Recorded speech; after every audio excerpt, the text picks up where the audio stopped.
विद्यार्थियों, हिंदी लोक भारती विषय के अंतर्गत आज एक नई विधा हम पढ़ने जा रहे हैं। वह विधा है महाकाव्य अंश। नई नई विधाओं को आपके पाठ्य पुस्तक में इसलिए सम्मिलित किया है ताकि आप केवल परीक्षार्थी न बने, आपके भाषिक कौशलों का विकास हो, आपके ज्ञान में अभिवृद्धि हो। आज महाकाव्य अंश इस विधा अंतर्गत हम पढ़ने जा रहे हैं बरसहि जलद। आज जिस पद्यांश को हम पढ़ने जा रहे हैं वह पद्यांश जिस महाकाव्य से लिया गया है वह विश्व का सबसे लोकप्रिय काव्य है रामचरितमानस। प्रभु राम की जन्म से लेकर सभी लीलाओं का वर्णन और विशेष कार्यों का बड़े ही रोचक ढंग से वर्णन इस महाकाव्य में किया है। रामचरितमानस में कुल मिलाकर 7 कांड हैं। बालकांड, अयोध्या कांड, अरण्य कांड, किष्किंधा कांड, सुंदर कांड, लंका कांड और उत्तर कांड। आज जो पद्यांश हम पढ़ने जा रहे हैं वह प्रस्तुत पद्यांश किष्किंधा कांड से लिया गया है। विद्यार्थियों, आज तक आपने भाषा विषय के अंतर्गत अभंग को पढ़ा है, संस्कृत श्लोक को पढ़ा है, हिंदी की काव्य पंक्तियों को पढ़ा है।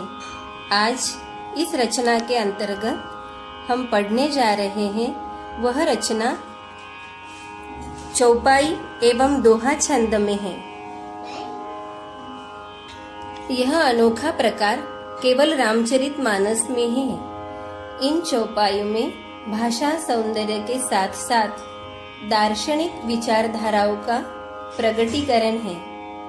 संगीत की दृष्टि से लिया जाए तो प्रसंग अनुरूप इन चौपाइयों को अलग अलग रागों में गाया जा सकता है। आइए जानते हैं यह रामचरितमानस किसने लिखा है, उन कवि के बारे में। उत्कृष्ट साहित्य रचना करने वाले सबसे महान हिंदी कवियों में गोस्वामी तुलसीदास जी हैं। उनकी सबसे महान कृति रामचरितमानस महाकाव्य के रूप में संपूर्ण भारतवर्ष में प्रसिद्ध है। अनादिकाल से यह महाकाव्य पूजनीय और प्रेरक रहा है। स्वयं श्री राम और हनुमान जी के दर्शन पाने वाले दार्शनिक, भक्त और दृष्टा कवि तुलसीदास जी हैं। किसी संत ने कहा है, तुलसीदास जी की कविता रूपी मंजरी बड़ी ही सुंदर है, जिस पर श्री राम रूपी भंवरा सदा मंडराया करता है। कवित्व शक्ति का स्फुरण होने से उनकी संस्कृत में कई पद्य रचना प्रसिद्ध है। उनकी प्रमुख कृतियों में रामचरितमानस महाकाव्य, कवितावली, गीतावली, दोहावली, विनय पत्रिका, हनुमान वाहक, हनुमान चालीसा है। आइए अब जान लेते हैं बरसहि जलद इस पद्य संबंधी। उपरोक्त प्रसंग में श्री राम जी अपने अवतार लीला को इस धरा पर निभा रहे हैं। श्री सीता जी का हरण होने के बाद प्रभु प्रवर्षण पर्वत पर चातुर्मास करते हैं और ऐसे में वर्षा ऋतु का आगमन होता है। वर्षा ऋतु में होने वाले परिवर्तनों का सुंदर वर्णन इसमें किया है। घटना प्रसंग के साथ साथ समाज की स्थिति, विविध गुणों दुर्गुणों को दृष्टांत देकर बड़े रोचक ढंग से कवि ने साधर्म्य बताया है। तो आइए आज इस रचना को चौपाई के माध्यम से हम सुनते हैं, पढ़ते हैं और समझते हैं। घन घमंड नभ गरजत होरा, प्रियाहीन डरपत मन मोरा। दामिनी दमक रहहि घन माही, खल कई प्रीति जथा थिर नाही। बरसहि जलद भूमि नियराए, जथा नवहि बुध विद्या पाए। बूंद अघात सहहि गिरि कैसे, खल के बचन संत सह जैसे। क्षुद्र नदी भरी चली तुराई, जस थोरे धन खल इतराई। भूमि परत भा ढाबर पानी, जनु जीवही माया लपटानी। समिति समिति जल भरहि तलावा, समिति समिति जल भरहि तलावा। जिमि सद्गुण सज्जन पहि आवा। सरिता जल जल निधि महु जाई, सरिता जल जल निधि महु जाई। होई अचल जिमि जीव हरि पाई, जीव हरि पाई। घन घमंड नभ गर्जत घोरा, प्रियाहीन डरपत मन मोरा। कवि कहते हैं, श्री राम जी श्री सीता जी का हरण होने के बाद मनुष्य लीला कर रहे हैं और श्री सीता जी का हरण होने के बाद उनका मन व्याकुल सा हो रहा है। घन घमंड, घन यानी बादल, घमंड यानी गर्व से, नभ यानी आकाश में और गर्जत यानी गरजते हैं। घोर यानी भयंकर, आकाश में बादल भयंकर गरज रहे हैं। प्रियाहीन डरपत मन मोरा, और श्री सीता जी साथ न होने के बाद श्री राम जी का मन डर रहा है। डरपत यानी डर रहा है।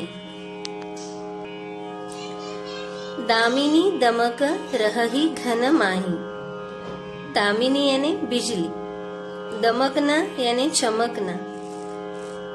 दामिनी दमक रहहि घन माही, आकाश में बिजली ऐसे चमक रही है जैसे खल कई प्रीति जथा थिर नाही।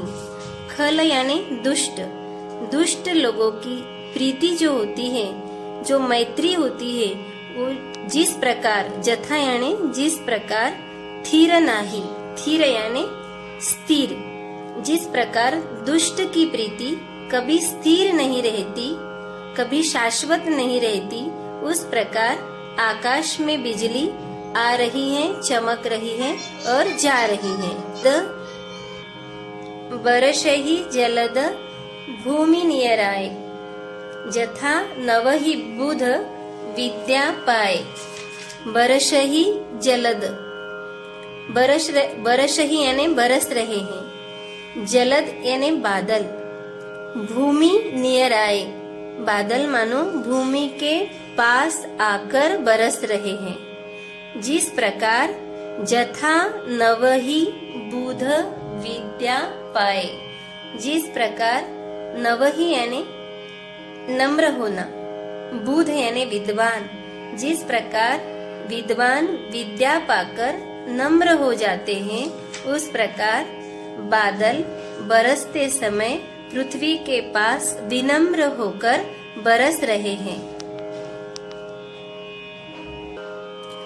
बूंद अघात सहहि गिरि कैसे, खल के बचन संत सह जैसे।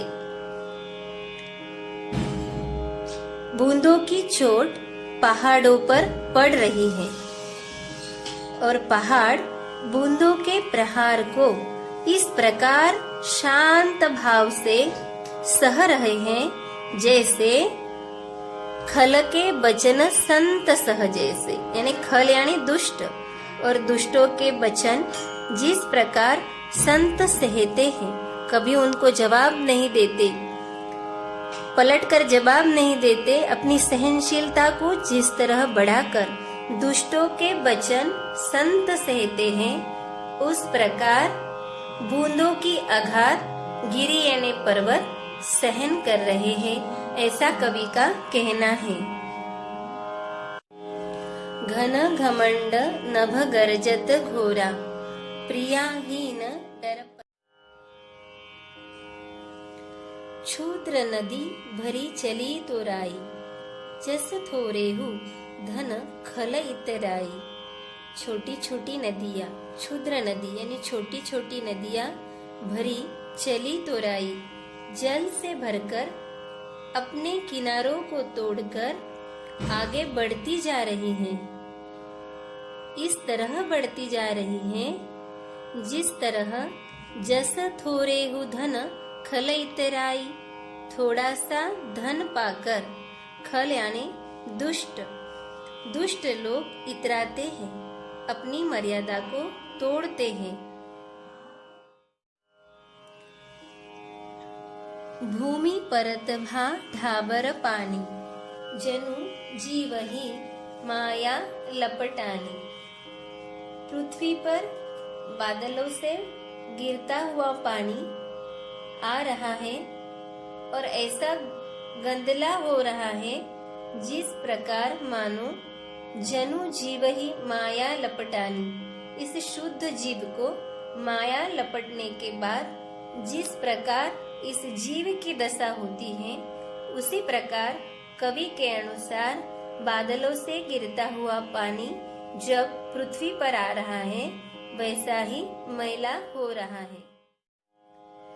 समेटी समेटी जल भरही तलावा, जिमी सदगुण सज्जन पही आवा। समेटी समेटी यानी सिमट सिमट कर, एकत्रित होकर वर्षा ऋतु का जल तालाबों में ऐसे भर रहा है, जिमी सद्गुण सज्जन पही आवा, जैसे एक एक सद्गुण दौड़ दौड़ कर सज्जन के पास ही आते हैं। यानी सज्जन व्यक्ति जिस प्रकार सद्गुणों से भरा हुआ होता है, उसी प्रकार बादल से गिरा हुआ पानी सिमट सिमट कर तालाब में जाकर भर रहा है। सरिता जल जल निधि महु जाई, होई अचल जिमी जीव हरि पाई। नदी का पानी समुद्र में जाकर उसी प्रकार स्थिर हो जाता है जिस प्रकार जीव हरि को प्राप्त कर अचल यानी इस जन्म मरण के आवागमन से मुक्त हो जाता है। सरिता जल जल निधि महु जाई, सरिता यानी नदियाँ अपने जल को लेकर जल निधि यानी समुद्र को ऐसे जाकर मिल रही हैं जिस प्रकार होई अचल जिमी जीव हरि पाई, जिस प्रकार जीव हरि को पाने के बाद अचल हो जाता है, स्थिर हो जाता है, जन्म मरण के आवागमन से मुक्त हो जाता है।